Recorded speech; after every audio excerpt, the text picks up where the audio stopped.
Matt, fire in the disco, fire in the Taco Bell. And you know why I say that? Because Julia Avila, Raging Panda, is coming off a really big win over Danger, high voltage Gina Mazzani. And I had to throw out the Electric 6 reference. It was just boiling. So Julia Avila coming in here, 4-fight win streak, taking on Sijara Eubanks. There's a lot of reasons why this fight's really interesting. Because, Matt, we talked at length about Sijara Eubanks. She was supposed to be taking on Karol Rosa in her last fight last weekend, but her opponent was out due to weight cutting complications. So all of a sudden, on short notice, I thought when I read the tweets that Julia Avila was going to step in. They were going to fight last weekend. It didn't happen. We get it here and now. And the other thing that I want to get out of the way early on in the video, Julia Avila is more than a 3-1 favorite at this point, which I think is absolutely insane. I mean, coming off a win over Gina Mazzani, before that, a win over Pani Kanzad, which I think holds quite a bit more water, especially with Mazzani. Didn't even know she got cut from the UFC, won a fight outside of the promotion, came back. Avila looked amazing. We know that her grappling's quite good. We know that she is a geologist by trade. And we also know that she trains out of Oklahoma. I have been there. The people are lovely. And in this fight, I'm looking forward to it because we know that Julia Avila, bit of a Swiss Army knife. You kind of know what you're going to get every time out. Sijara Eubanks, great wrestling. Again, I can talk about all the talking points that we normally talk about. Came in on The Ultimate Fighter. Opportunity to win the belt at flyweight. Inaugural belt. Couldn't make the weight. In steps Modafferi. Loses to Montano. Sijara Eubanks was kind of the hot thing at one point at 25. There was a lot of mystique around Eubanks. There was always talk of a title shot, and then it just didn't happen. Weight became an issue. She moved up to 35. She lost a tight fight to Aspen Ladd, and then she had a bit of a head scratcher against Betcha Correia. She won her last time out. I don't like those odds, though, man.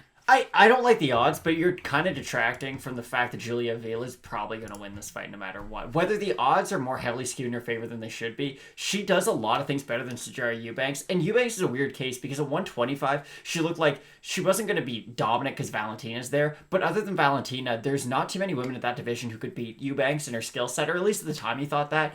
But then she moved up and fought Aspen Ladd, who's one of the best 135ers around. She put on a great performance. She fought really hard, did really great in the striking, was able to defend the takedowns. It really put on probably the best performance of her career against Ladd in a losing effort. And then after that, it's really weird because in her most difficult opponent, she really rose to that occasion and fought to the highest of her ability. And then after that, we haven't really seen that version of Eubanks. Even in her last fight, it wasn't like it was this overly dominating form of Sijara Eubanks. It was, she's going to wrestle, she's going to box, and that's really it. Those are the two aspects of her game. Now, her cardio did look a little bit better in her last fight, but that's always something you have to worry about with Eubanks. She's one of these really high work rate at the beginning of a fight, and then as the fight goes on, she's not like a Tony Ferguson whose work rate can go up, or like a Max Holloway. She's Kamaru Usman. She's one of these fighters who, that first round is going to be great. The second round, if you can start to give her a little bit of adversity, the tank will start to empty, and then by the third round, she's just fighting a lot, not to win, but to not get finished. And that's something that worries me. Not that Avila's this, dangerous puncher by any means. She's a good striker. She's much bigger out of these two. She's someone who could fight at 145 probably. It's just, why would you want to fight Amanda Nunes? Because that's really the only fight at 145 in the UFC right now. Whereas Eubanks could fight at 125, or you thought that she could fight at 125, but, weight issues were plenty. I think Avila from the outside is going to give Eubanks a lot of problems because Eubanks had that great success against Aspen Ladd on the inside. When Aspen Ladd would go for the clinch, try to get takedown, Eubanks would really make her pay when they would clinch up. But with Avila, if she goes for the takedown, it's not going to be the same kind of takedown that Aspen Ladd goes. She will shoot for a double leg.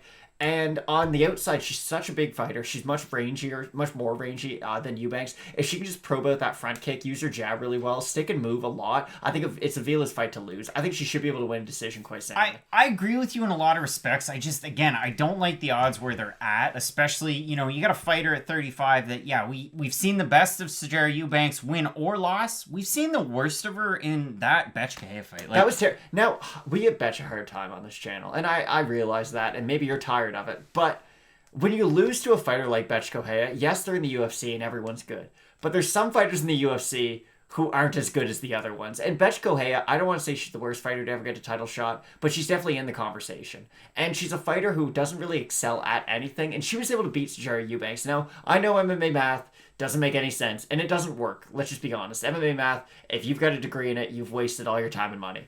But you can kind of draw from different performances to see how good different fighters are. And if you're having trouble on the feet with a fighter like Betcha Correia, you're going to have a lot of trouble on the feet against a fighter like Julia Avila. Well, it sounds like I'm going to have to rip up my MMA math degree that I hold on the wall here. But I will say, out of the Tapology predictions, we have 390 of them, 91% going with Avila, 74% predicting a decision win. If we look over at the odds, again, it's more overwhelming towards the fighter that we just talked about in Julia Avila. She is quite a big favorite here at about a minus 308. So the lines moved, but just a little bit on Avila, about 10 points. Eubanks opened as a minus 250, or sorry, plus 250. Some sharp money came in quick. Now she's around a plus 245. So about 5 points to 10 points here or there. Again, I wouldn't, I wouldn't put any money on this. And I wouldn't fault you if you went Eubanks, but I may have skewed this a little bit towards Eubanks' favor. I think if she uses her boxing and the wrestling, like you said, she could find success. If she could close the gap and fight the fight that she fought against Aspinall, or some of those fights that we saw on the way up at 25, maybe there's a chance. But, I mean, my goodness, you can't take anything away from Julia Avila. And this is where I have to kind of put the cards on the table. Julia Avila in the Gina Mazzani fight. And if you're talking about it, I mean, you look at the Gina Mazzani fight. Yeah, the Gina Mazzani fight that she just won 2 months ago. But if you look at the fight that she had against Penny Kanzat, she looked amazing. Well, what's Kanzat? A really long 45er that's made it at 35. She looked amazing in that fight. She fought about 2.5 months ago and looked great over Mazzani, who's a good wrestler, I would say. I mean, the fight against Alexa Connors and Invicta, you can just go back and you can find a pattern of success, and you can also say, hey, well, she's won 4 fights in a row. Julia Avila's looked great. I see her winning this fight again. But this isn't one of those fights, like, I know I've said some crazy things, like if Maria Agapova lost to Shannon Dobson, I'd probably ship bricks. And hey, it hurt, and I did.